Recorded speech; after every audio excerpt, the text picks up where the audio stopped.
Oke,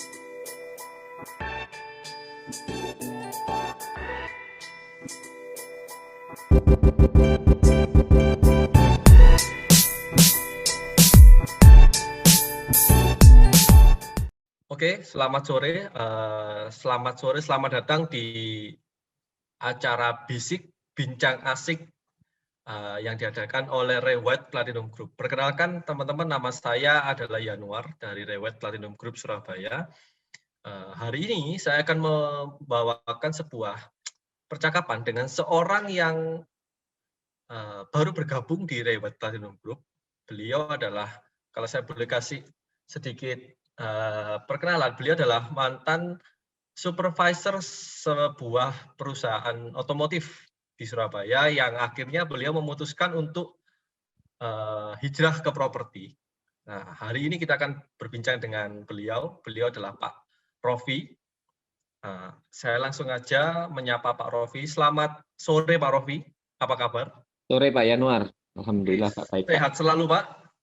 Sehat Pak, Alhamdulillah. Wah, ini berseri-seri ini kayaknya habis dapat rezeki nih kayaknya. Karena ini Pak, habis mandi, jadi Oh siap. Siap. Oke. Terima kasih Pak Rofi sudah ya. meluangkan waktunya. Jadi memang hari ini saya memang sengaja mau mewawancarai atau berbincang asik dengan Pak Rofi tentang mengapa Bapak kok akhirnya memutuskan dari seorang supervisor sales otomotif beralih ke properti. Nah, ini cerita yang menarik karena saya memang melihat banyak teman-teman sales mobil itu yang saat ini cukup struggle di masa pandemi ini untuk berjualan mobil. Karena saya tahu sendiri seorang sales mobil itu memang challenge-nya banyak. Nah, ini saya langsung aja masuk. Kalau saya boleh tahu Pak Rofi, kira-kira Pak Rofi apa yang kalau boleh tahu pengalaman Bapak di selama ini bekerja di dunia marketing atau sales ini boleh diceritakan Pak, awalnya seperti apa? Sebenarnya saya masuk ke dunia marketing itu mungkin awalnya karena kepepet ya Pak ya. Jadi basic kalau pendidikan itu saya dulu pernah kuliah itu di perhotelan. Jadi karena kuliah di perhotelan waktu itu saya sempat bekerja di dunia perhotelan, sempat di luar negeri juga. Terus habis itu balik ke Surabaya, saya coba bekerja di dunia perhotelan di Surabaya, bukan sebagai marketing gitu. Karena saya adalah seorang perantau Pak, saya dari desa gitu, di sini pastinya saya pengen membina semuanya itu dari bawah gitu. Saya pengen punya rumah, punya keluarga, biaya buat pendidikan anak-anak saya gitu. Nah, sampai pada akhirnya saya hitung penghasilan saya tiap bulan sebagai karyawan di sebuah hotel di Surabaya, itu saya menyimpulkan bahwa saya pasti nggak bisa cukup ini buat kehidupan saya gitu. Nah, saat itulah saya akhirnya pindah ke marketing.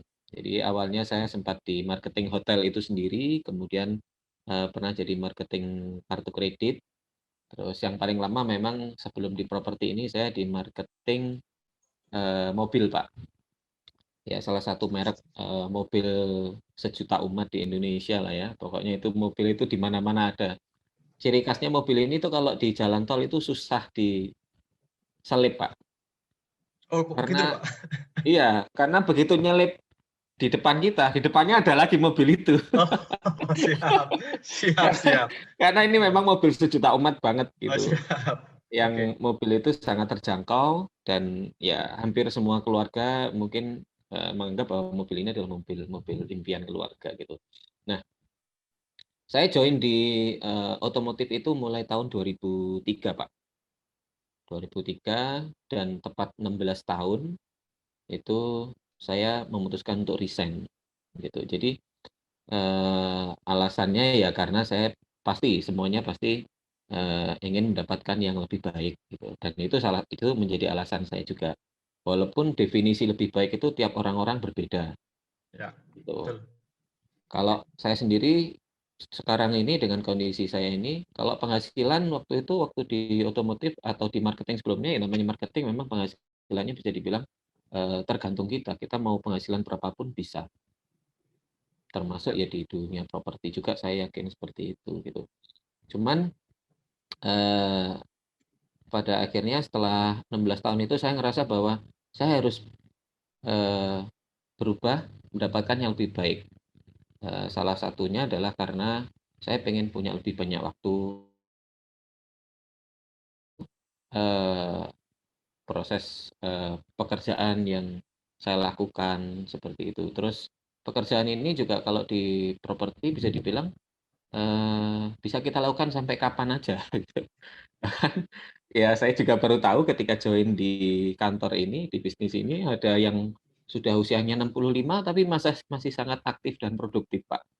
Nah, Ya, ya saya juga pengen seperti beliau gitu. Nah, itu yang melatar belakangi sampai saya join di sini sih, oke. Nah, gitu, Pak. pertanyaan saya, kalau saya pernah dengar nih, seorang sales mobil itu kan penghasilannya lumayan, Pak. Dan apa tadi Bapak sempat sebutkan 16 tahun di dunia otomotif. Istilahnya kalau orang kerja itu ngomongin mobil mungkin sudah di luar kepala. Tidur mungkin mimpinya mimpi mau jual mobil juga. Nah, pertanyaan saya yang paling mendasar adalah apa yang membuat Bapak tiba-tiba tertarik, atau bukan tiba-tiba sih, istilahnya kenapa kok tertarik beralih dari otomotif ke properti? Motivasinya apa, Pak? Sehingga Bapak memutuskan, yaudah aku ke properti deh. Nah, itu yang menarik yang ingin saya tahu di awal ini. Sebenarnya saya begitu keluar dari otomotif itu saya belum punya pikiran untuk join di properti sih, Pak. Saya sebenarnya waktu itu sudah bikin plan bahwa saya punya tabungan, saya mau usaha sendiri, saya punya tabungan, saya mau wira swasta. Nah, tapi ternyata kan, apa, yang nentuin itu kan bukan saya gitu kan. Tuhan punya rencana sendiri gitu kan. Jadi begitu saya memulai usaha, pas begitu saya memulai usaha itu, pas mulai-mulainya pandemi ini gitu. Nah, eee waktu itu sempat ada beberapa tawaran untuk kembali ke dunia otomotif, tapi saya pikir kalau saya kembali ke dunia otomotif, ya saya akan, nyemplung lagi ke, eee, apa ya, ke apa ya,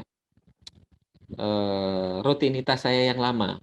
Hmm. Jadi waktu di otomotif itu memang penghasilan saya juga besar, Pak. Bisa dibilang besar sekali dan cukup untuk kebutuhan saya dan keluarga.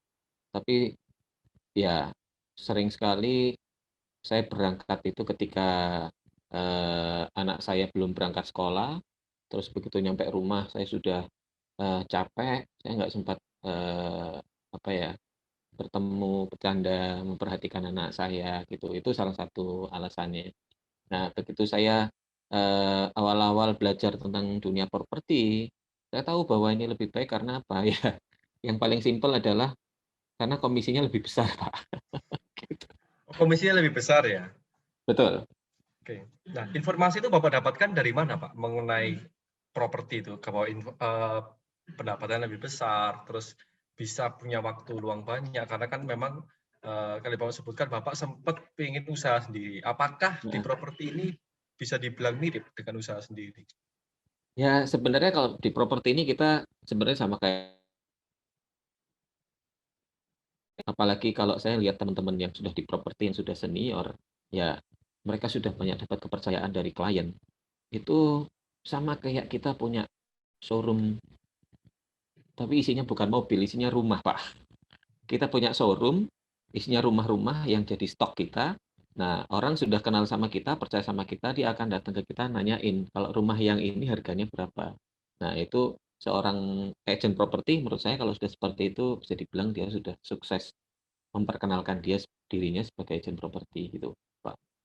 Oke, berarti jadi Bapak dengan beralih ke properti karena Bapak melihat bahwa Bapak butuh waktu atau butuh istilahnya space untuk Anda bisa lebih dekat dengan keluarga, tetapi juga bisa berpenghasilan yang besar juga sehingga Bapak ke Betul. properti. Betul Ya, seperti itu terus ya? Oke. Hmm. terus lagi begitu saya join ini ada satu lagi, Pak. Ya, Yaitu gimana Pak? tadi yang sempat saya sebutkan tadi itu, kan kalau kita, bekerja di otomotif ya, itu sebenarnya kita juga akan pensiun di umur 55 tahun, Pak. Nah, setelah itu kalau kita punya modal mungkin kita bisa jual beli mobil bekas segala macam, kan kayak gitu. Nah, kalau di sini, ya kita bisa langsung jual beli, kita bisa langsung membantu orang jual beli rumah dan, ya kita bisa lakukan pekerjaan ini sampai, lifetime sampai kita ibaratnya sampai kita sudah memang nggak mampu bekerja gitu. Tapi saya kok ngerasa selama kita masih punya kreativitas, kita masih punya kemauan, kita masih bisa mengerjakan pekerjaan di properti ini, Pak. Oke, baik. Betul sekali sih, Pak. Memang karena di properti ini ibaratnya Bapak dibilang punya showroom sendiri itu betul, karena memang di dunia agensi properti kita ini mirip dengan seorang pengusaha. Ibaratnya kalau punya toko deh atau entrepreneur itu kan, kalau Bapak tidak buka showroom, ya kira-kira teman-teman nggak akan bisa dapat penghasilan. Karena kan orang banyak beranggapan bahwa di properti itu enak, tapi yang dibayangkan enaknya saja. Begitu Nah, menghadapi di lapangan, harus mengerjakan tugas yang sama atau SOP yang sama saat supaya mereka bisa sukses. Mereka cenderung untuk loh kok begini, ya kan begitu. Nah, pertanyaan saya Pak, waktu Bapak mengawali bekerja di agensi properti ini, itu yang jadi pemikiran Bapak awal cara apa ya berjalannya awal tuh harus bagaimana itu mengawali di sebagai properti itu seperti apa kalau di sudut pandangnya Pak Rofi? waktu itu kan sempat waktu saya join di Reward kan ada sempat training ya. Jadi eh, waktu awal-awal saya join itu memang ya yang namanya kita jualan mesti ada yang kita jual gitu. Dan itu karena basicnya adalah properti, maka kita harus cari properti yang dijual. Jadi saya mengawalinya mungkin saya belajar dunia properti itu seperti apa gitu. Jadi rumah itu seperti apa, yang kita jual itu sebenarnya seperti apa, perhitungannya seperti apa, kemudian harganya sendiri seperti apa, nilainya ke depan itu seperti apa. Karena meskipun sama-sama marketing dan sama-sama bisa dibilang kalau sekarang ini rumah dan mobil itu salah satu yang apa ya, salah satu simbol pride ya menurut saya, simbol kebanggaan gitu. Kalau seseorang mungkin begitu dia sudah bekerja, seorang sudah berumah tangga, itu kok yang kebanyakan dipikirkan oleh keluarga-keluarga itu adalah kalau nggak mobil ya rumah gitu. Tinggal mereka punya pilihan yang mana gitu. Saya juga akhirnya belajar saya cari tahu tentang kalau rumah itu seperti apa, nilainya seperti apa bedanya dengan mobil gitu. Makanya terus saya sering join kalau di Rewet itu ada product knowledge segala macam itu saya pelajari benar-benar.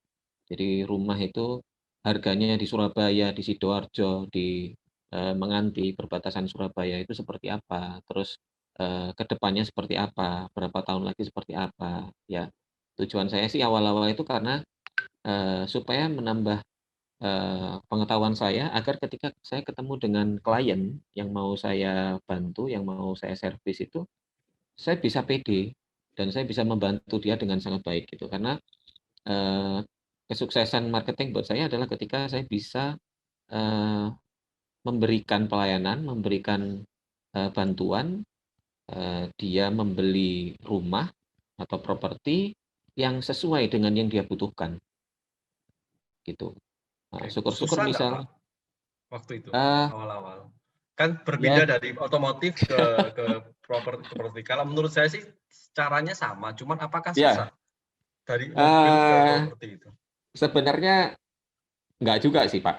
Dan ya selama mungkin saya join setelah berapa bulan, 3 bulan, saya akhirnya kan menemukan sendiri formula, oh harusnya saya seperti ini. Oke, Karena walaupun saya punya basic marketing, itu ya saya yakin semua marketing itu pasti punya tips dan cara sendiri-sendiri untuk memasarkan dagangan atau eh, unit yang dia jual gitu.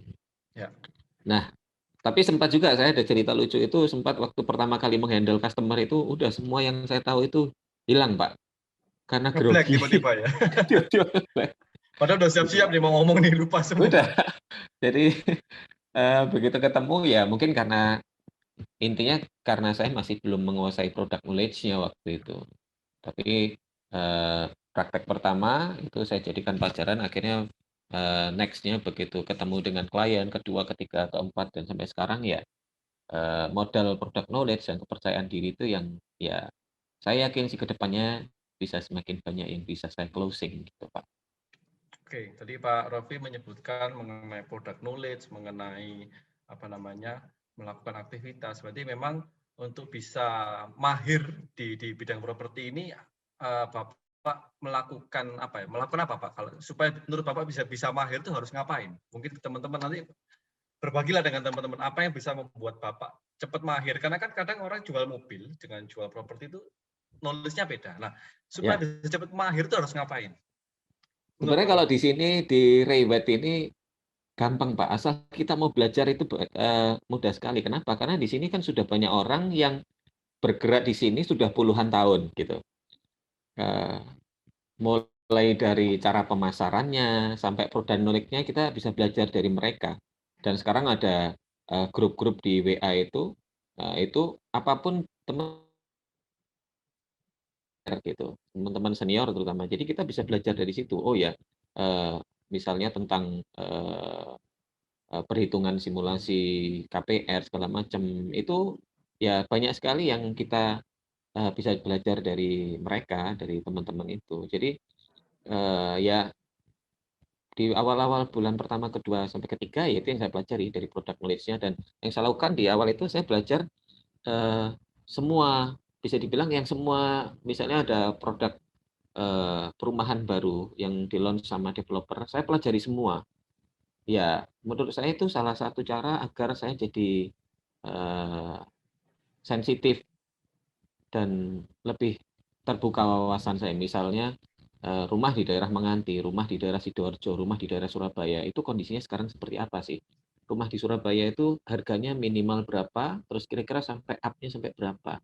Terus kemudian masih ada pengembangan di Surabaya itu di mana aja. Ya itu kita harus tahu supaya ketika kita ketemu klien, ya kita harus kelihatan Pintar. berwawasan, Pak, Oh, tahu gitu. iya, Jadi customer itu akan yakin bahwa kalau sebagai dia mau pembeli, dia nyari agent yang membantu dia membeli rumah, dia akan dicarikan yang tepat buat dia ya. gitu. Kalau kita punya wawasan luas, kita punya pengetahuan yang luas tentang properti, dalam hal ini rumah misalnya yang selama ini saya pelajari, ya orang memberikan kepercayaan sama kita itu akan mudah. Tapi kalau dari awal aja masih ya nggak begitu yakin, ini nanti kalau saya mau beli sama Rofi ini kira-kira saya bisa serah terima apa enggak? Nah, itu. Beneran nggak ini marketing atau cuman abal-abal Ya, juga aja? betul, Pak. Nah, tadi kan Bapak banyak bicara mengenai knowledge. Berarti memang awal harus mau belajar dulu, Pak ya. Dalam arti Ya, betul-betul semua dipelajari. Knowledge itu penting karena saya yakin semua orang pasti punya kemampuan berbicara. Cuma yang mau diomongkan itu apa, yaitu yang harus diisi adalah dengan ya, knowledge tadi. Nah, betul. pertanyaan selanjutnya, Pak. Aktivitas setiap harinya Pak Rofi ini ngapain aja? Selama Bapak join di Eh, properti ini berapa lama Pak sudah? 5, 6, 5, 6 bulan, Pak. 5-6 bulan. Oke. Ya, Aktivitasnya itu sekarang setiap hari sekarang Pak ya. Itu ngapain aja Bapak yang Bapak lakukan tiap hari supaya teman-teman tahu, oke, marketing properti ini kerjanya ngapain sih? Nah, itu coba bisa di-sharing, Pak. Apa aja gini, Pak. aktivitas Bapak? Jadi eh mungkin karena saya punya pengalaman di marketing sebelumnya ya, menjual itu hampir pekerjaan menjual itu hampir sama, Pak. Mau jualan apa aja aktivitasnya hampir sama. Ada door knocking, kita datang ke rumah orang-orang yang kita tuju, ada sebar brosur atau flyering misalnya, Ya. terus ada pameran. Tapi eh, saya saya sendiri punya apa ya, punya pendapat bahwa yang sekarang ini sedang berkembang itu salah satunya adalah dunia media sosial Hmm. gitu. Nah, eh, kalau di properti ada yang namanya portal properti segala macam itu membantu kita untuk bertemu dengan klien-klien kita. Nah, yang saya lakukan sebenarnya semua cara itu saya masih lakukan sekarang, Pak, walaupun proporsinya yang saya sesuaikan gitu. Jadi pameran saya masih datang, walaupun tidak setiap hari, Pak. Oke. Jadi ada kalanya istri saya itu eh, cemburunya gini kok. Hari ini kok nggak pameran ya? Enggak lah, setiap hari pameran capek saya.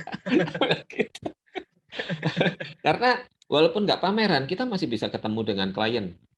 Ya. Dalam arti kita masih bisa berhubungan, kita masih WA mereka, kita bisa broadcast, dan itu salah satu bentuk eh, marketing menurut saya, Pak. Dan saya juga dapat respon, dapat apa ya, klien baru, klien lama, itu bisa dapat dari situ. Jadi kalau saya ditanya yang setiap hari saya lakukan sekarang apa, saya sudah mulai menjadwal nih, misalnya dari minggu ini, minggu depan itu saya mau apa aja. Contohnya misalnya minggu ini saya ngambil jadwal, misalnya ada pameran di salah satu developer besar, misalnya di Sidoarjo, di Menganti, saya ambil 1 hari misalnya. Kemudian berapa hari kemudian saya ambil lagi. Jadi dalam 1 minggu biasanya saya ambil 2 atau 3 hari. Nah selain itu saya manfaatkan buat mungkin belajar jadi terutama dunia medsos tuh Pak, karena Ya, kayaknya umur saya ini sudah ketinggalan sama yang milenial Pak. oh gitu ya. Dan saya ketemu dengan beberapa agent properti itu, ada yang bahkan mereka masih 21 tahun, tapi mereka bisa punya penghasilan yang luar biasa karena komunitas mereka di medsos tuh luar biasa. Jadi begitu mereka gampangannya ya pengikut mereka udah banyak gitu. Ya, Nah, itu yang saya lakukan sih. Jadi setiap hari eh, saya sudah punya jadwal hari ini mau kemana, hari ini mau datang ke siapa, atau saya mau mempelajari apa, saya mau telepon siapa. Biasanya saya sudah punya jadwal, Pak. oke, Gitu. baik. Jadi memang kalau saya sampai tertegun mendengarkan Bapak cerita panjang lebar, tapi karena memang yang Bapak sampaikan Pak itu adalah apa ya, buat saya suatu hal yang basic yang memang aktivitas seorang agent properti harusnya juga seperti itu. Kan Ya. seperti itu, Pak. Oke. Nah, pertanyaan selanjutnya yang ini yang paling ultimate lah istilahnya nih saya tanya, Pak. Bapak 5-6 bulan jalan di properti ini kalau boleh tahu, Pak, nggak usah dijawab komplit-komplit, kira-kira penghasilan sudah berapa, Pak? Nah, ini yang mungkin teman-teman nanti yang melihat video ini, mereka mungkin bisa terinspirasi dan mau ikut Bapak untuk sama-sama hijrah dari seorang sales mobil menjadi seorang agent properti. Kalau boleh tahu nih, Pak. Kalau kalau di total semua, bahkan termasuk ini mungkin sekitar 60 sampai 80 juta, Pak. 60 sampai 80 juta selama 5 bulan. 5-6 Ya, bulan. ya. Oke. Itu kalau boleh dibandingkan dengan jual mobil kira-kira lebih besar mana, Pak? Sebenarnya gini, Pak. Jadi kalau rumah itu kita nggak langsung terima semua sih, Pak. Bedanya Oke. itu. Hmm. Jadi kita terima itu bertahap gitu. Makanya ada salah satu senior itu yang di Rewet itu bilang, kalau kamu jualan rumah itu ibarat kamu punya tabungan gitu. Nah, jadi jual satu rumah itu bertahap, mungkin bulan kedua, ketiga, sampai beberapa bulan kemudian kita masih bisa dapat penghasilan. Kalau dibanding ketika di perusahaan, di apa ya, di pekerjaan saya sebelumnya, sebenarnya kalau masalah penghasilan kurang lebih sama. Maksudnya dalam arti kurang lebih sama itu penghasilan penghasilan kita sebagai marketing ya mungkin dalam 1 bulan range-nya antara 20 jutaan misalnya seperti itu.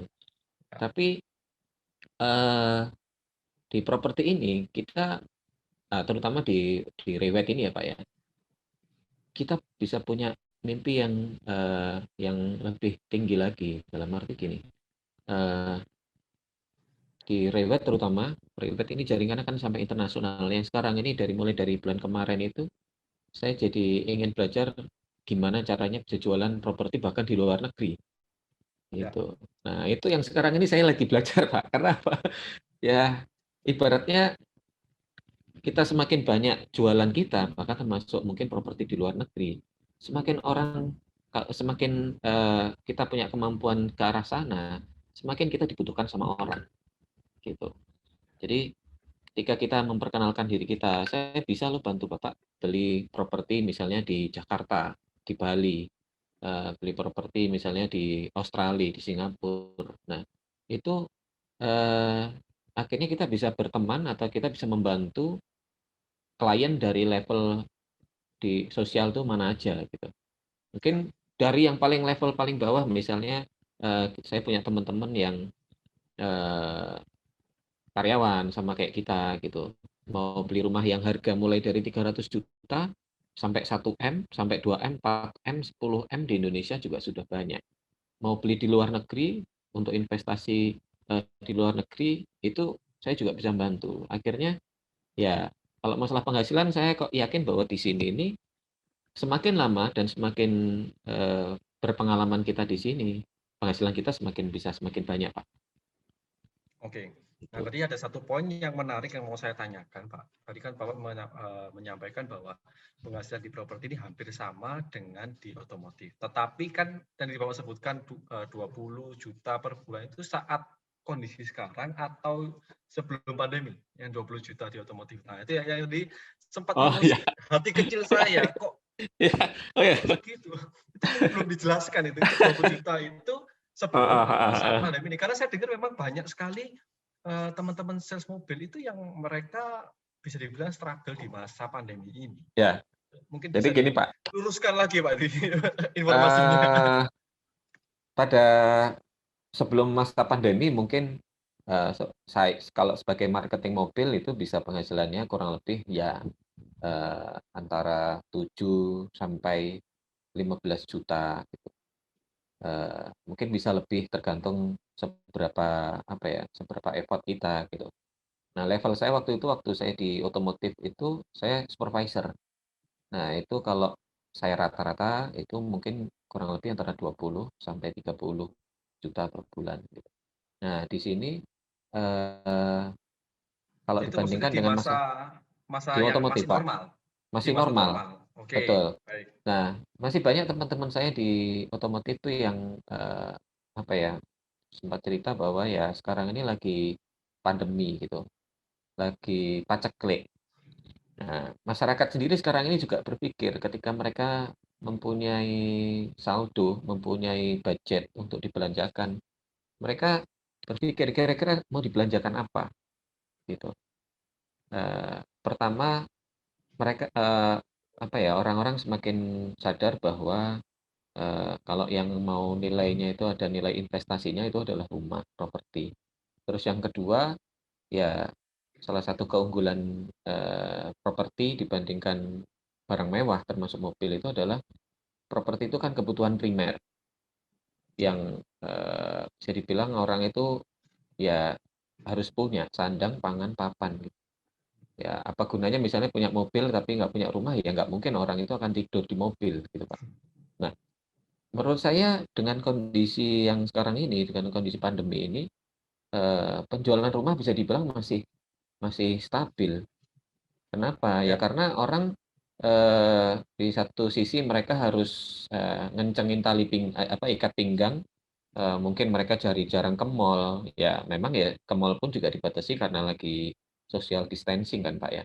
ya. Tapi selain itu karena ya itu tadi, kalau mereka sama-sama punya penghasilan dalam satu bulan take home pay misalnya 10 juta, misalnya mereka mau ngangsur mobil selama 5 tahun dengan angsuran misalnya 4 juta, sama mereka mau ngangsur rumah dengan angsuran 3 juta. Nah, 5 tahun ke depannya mobil itu nilainya jadi berapa, akan jadi apa, kalau rumah 5 tahun lagi dia akan punya apa. Nah, itu menurut saya sih sudah banyak yang teredukasi seperti itu, Pak. Hmm. Eee, Ya, nasabah-nasabah kita, ya. customer-customer kita. Itu kenapa akhirnya kalau saya bandingkan, ya bagus gitu. Buktinya banyak sekali developer yang kerjasama dengan Reward yang saya tahu itu unit yang mereka jual 100, 200, 300 unit, bahkan kemarin ada yang 600 unit itu sold gitu. Hanya dalam beberapa minggu atau beberapa bulan gitu. Artinya orang yang Ya, mau beli rumah ini kayaknya hampir tidak terpengaruh sama yang namanya pandemi, Pak. oke. Nah, apa kabarnya dengan teman-teman Bapak yang masih merasa bahwa atau masih bekerja sebagai seorang sales mobil? Mereka apakah mereka ada bercerita juga? Mungkin kan karena Bapak dulu kan supervisor, Nah, mungkin berkeluh kesah ke Bapak, Pak, piye iki Pak, kondisi begini ya. Apakah ada yang seperti itu? saya waktu di mobil itu selalu bilang gini, saya pernah bilang gini, Pak, waktu saya di otomotif itu, seandainya kalian ini nggak digaji, kalian pasti akan jualan banyak. Hmm.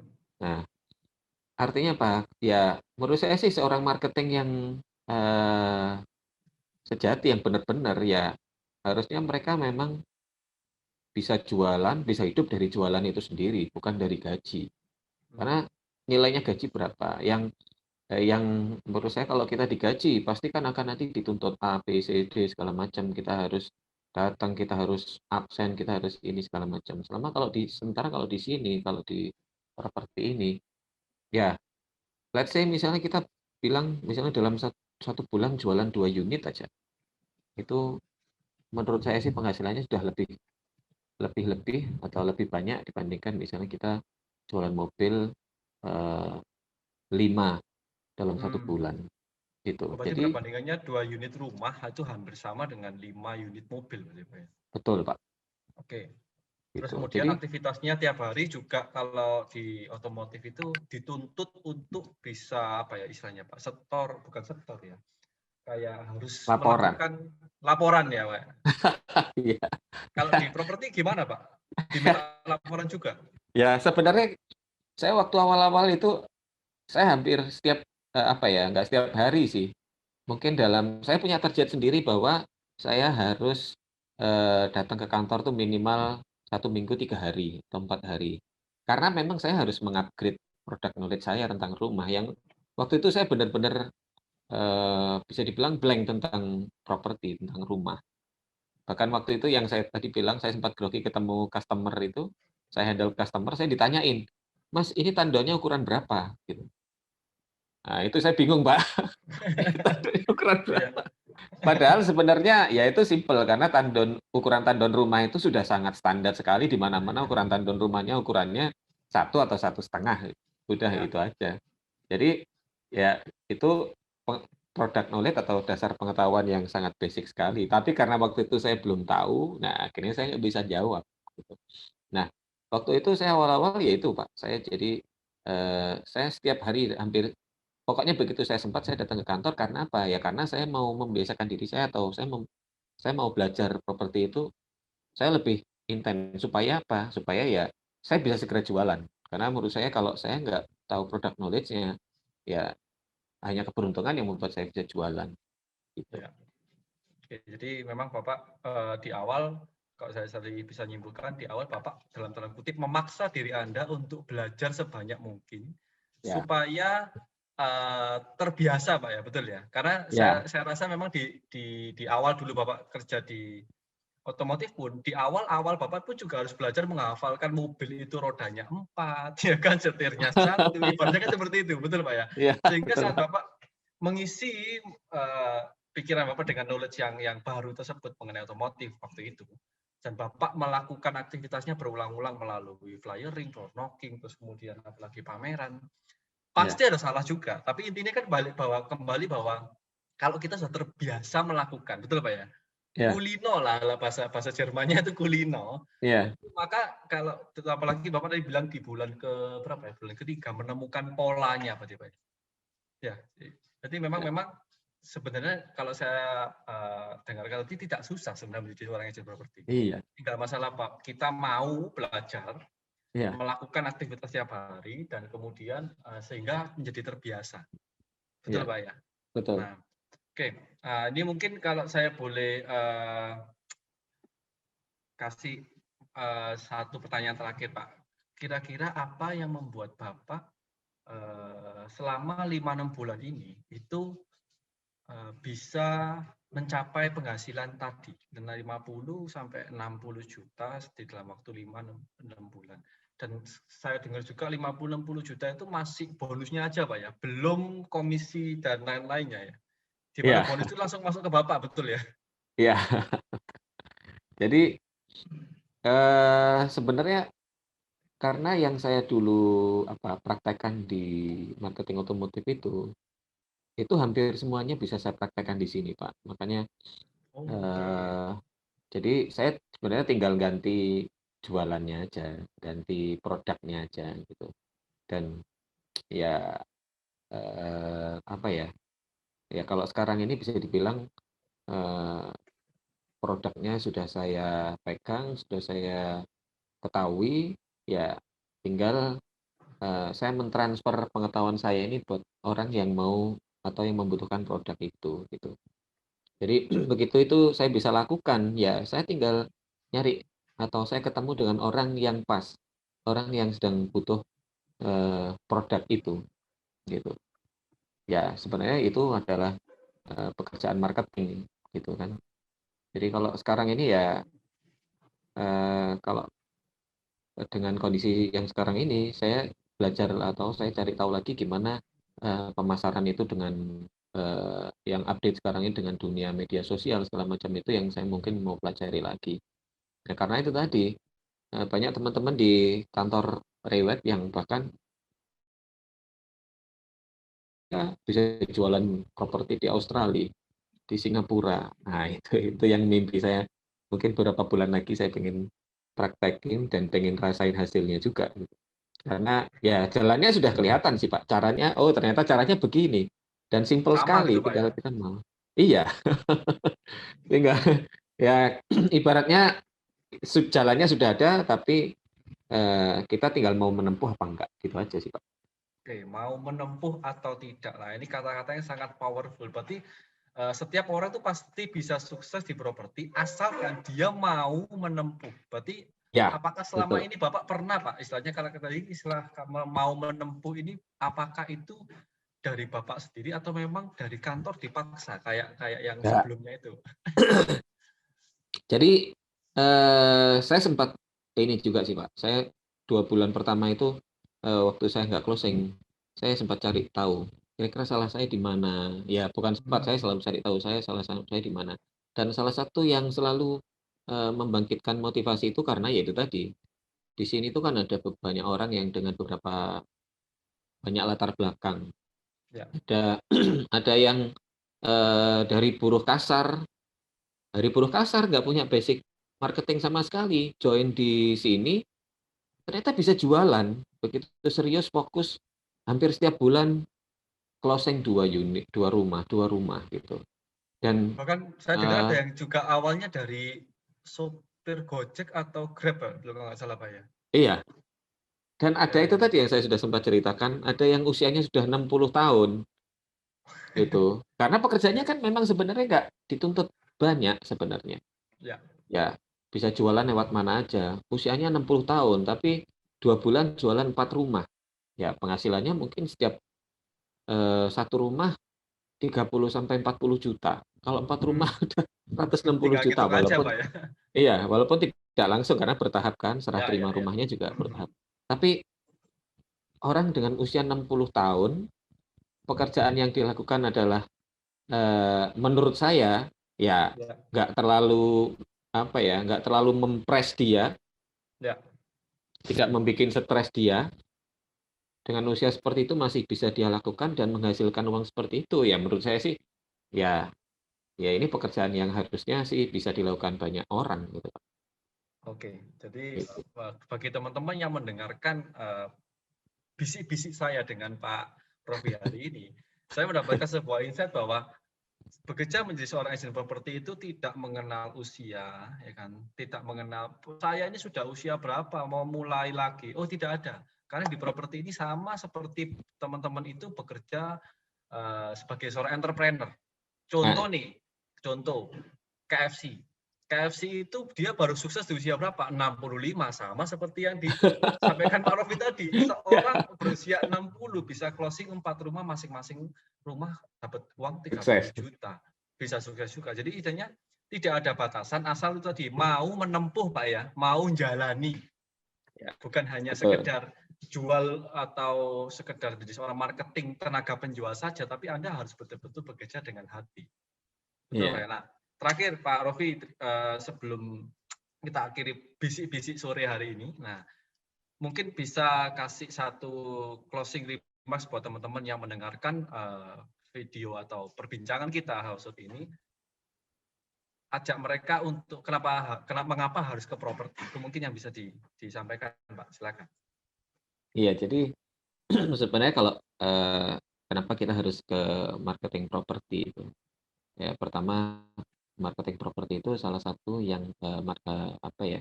Marketing yang menurut saya setelah saya hitung itu eh, adalah profesi yang penghasilannya bisa dibilang paling besar, Pak. Oke. Nah, masalah kita melakukannya itu bagaimana? Itu ada beberapa orang yang gampang, jualannya gampang, tinggal upload di status aja udah bisa closing. Oke. Ya, Ada yang effort-nya mesti luar biasa dulu baru bisa closing. ya, Nah, itu levelnya sendiri-sendiri. Nah, dan menurut saya itu bisa dipelajari dan bisa dipraktekkan gitu. Kalau buat saya sendiri, saya pengen suatu saat mencapai level bahwa orang itu percaya sekali sama saya, yang mungkin sekarang ini marketing properti yang lain sudah banyak yang seperti itu, Pak. Jadi oke. sampai pada kenalan kita, customer-customer kita itu begitu mau beli rumah, mau di Surabaya, mau di Sidoarjo, mau di Menganti, pokoknya yang ditelepon ini, "Mas, aku mau Ya, beli rumah dengan harga 1 M, tapi speknya gini gini gini gini." Nah, ya saya pengen seperti itu. Jadi ketika sudah seperti itu, saya yang dicari orang karena, eee, orang mau beli properti itu, dia akan mencari agen yang dia percaya dulu, Pak. betul Karena sekali. beli properti Setuju. itu Ya, pekerjaan yang menurut saya sih nggak gampang dilakukan oleh seorang yang tidak tahu dunia properti. Itulah kenapa agen properti itu dibutuhkan, ya, gitu. Karena orang mau beli rumah itu pertimbangannya banyak. Dia harus menghitung budget, menghitung kemudian kemampuannya dia, menghitung rumah ini murah atau mahal yang mau dia beli, terus latar belakangnya seperti apa, ke depannya seperti apa, terus biaya-biaya nanti bengkak atau enggak, ini saya harus ngeluarin berapa, ya, segala macam. Itu menurut saya seseorang yang mau apa, klien kita atau customer kita ketika mau beli rumah, itu harus ketemu dengan agen yang benar-benar tahu. Dan yang pertama, itu kita harus membuat diri kita sebagai agen properti harus bisa dipercaya. ya. Orang kalau sudah percaya sama kita, nah dia mungkin nggak akan berpikir panjang untuk, "Pak, sekarang ini saya mau beli rumah, tapi kondisi saya seperti ini, 1, 2, 3, 4, 5," diceritakan. Nah, itu saya pengen eee, punya semakin banyak customer seperti itu, Pak. Oke, baik. Jadi memang teman-teman yang mendengarkan perbincangan saya sore ini dengan Pak Rofi, saya melihat bahwa Pak Rofi ini seseorang yang mau belajar, seseorang yang berusaha mengeksplor dirinya yang bukan hanya sebagai tenaga penjual saja, tetapi sebagai seorang konsultan, Pak ya. Karena Iya, kalau betul, cuma Pak. sekedar jual saja, istilahnya itu ya kita jual setelah itu bye-bye lah. Sedangkan di properti ini kita dituntut memang untuk menjadi seorang konsultan di mana orang saat sudah percaya bisa apa ya, kayak jadi seperti teman. Aku mau beli properti ini, sarannya bagaimana? Ya, Nah, itu memang memang sangat menarik sekali Pak Rofi. Terima kasih atas waktunya. Semoga Pak Rofi sukses selalu dan sehat selalu. Salam buat keluarga. iya, Dan ke Pak. depan Bapak bisa bisa banyak closingan dan apa yang dicita-citakan bisa berhasil. Iya, Oke, Pak, terima terima kasih. kasih Pak Rofi waktunya. Selamat Sama-sama, Pak sore Pak Yanuar. Rofi. Ya, Sore, sore Pak. Pak. Terima kasih, Pak.